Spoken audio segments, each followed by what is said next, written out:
27 জনের শয়তানের দল মিলে এই কোরআন লিখেছে। হচ্ছে দাঙ্গা লাগাতে চাইছে, এই দাঙ্গাবাজদের অবিলম্বে আপনি অ্যারেস্ট করুন। যদি এই জাতীয় কথা লেখা থাকে, আমি সে ধর্মগ্রন্থ ভরে প্রস্তাব করি, সে ধর্মগ্রন্থ আমি যখন তখন পুড়িয়ে ফেলতে পারি। মানবতা বিরোধী সেই। এই ভিডিওতে হরিণঘাটার বিধায়ক অসীম সরকার সেই মানুষটা কি বলল সকলেই শুনতে পারলেন। আমাদের মুসলিম ধর্মের মানুষের যে কোরআন, সেই কোরআন নিয়ে খুব বাজে মন্তব্য করেছে এবং কি এতটাই দাবি রেখেছে সে সোশ্যাল মিডিয়ায় এসে, এতটাই মেজাজ হারি বলছে মনে হচ্ছে জানে ও শিক্ষাগুরু, ওর সঙ্গে সমস্ত কিছু শিখতে হবে মুসলিম ধর্মের মানুষকে, এবং মনে হচ্ছে জানে ওই সৃষ্টিকর্তা। এতটাই কিন্তু মেজাজ হারি সোশ্যাল মিডিয়ায় কথাগুলো বলিছে।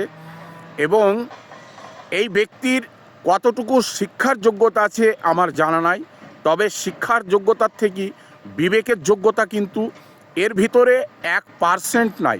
বিবেকের যোগ্যতা পরিচয় হয় মানুষের বুদ্ধি ব্যবহারে, ভাষা, ল্যাঙ্গুয়েজে।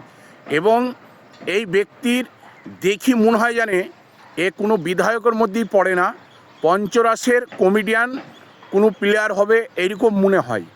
কারণ হচ্ছে বডি ল্যাঙ্গুয়েজ দেখি মনে হয় জানে ওই রকমই ভাব, একবারে জুকার টাইপের মতো লাগে এই মানুষটাকে।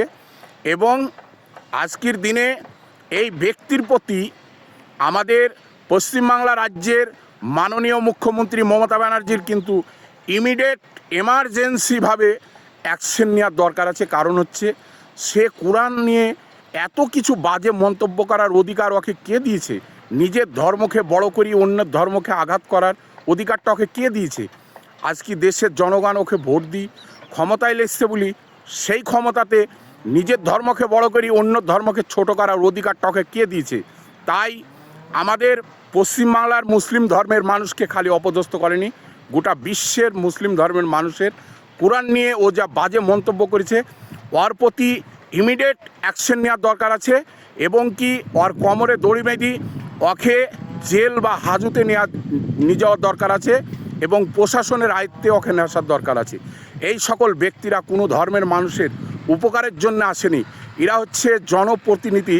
কিন্তু জনগণের মধ্যে যাতে সব সময়কার জন্য দাঙ্গা হই হাঙ্গামা লেগে থাকে, সব সময়কার জন্য যাতে 10টা 5টা মার্ডার হয়, হিন্দু মুসলিম দাঙ্গা লাগিয়ে দেবো, দিয়ে আমরা সেই ফাঁকে মজা লুটবো, ফায়দা লুটবো, এটাই এরা চাই। এরা জনগণের উপকারের জন্য আসেনি। তাই ভিডিওটাকে শেয়ার করি, সকলকে দেখার একটু সুযোগ করে দেবেন।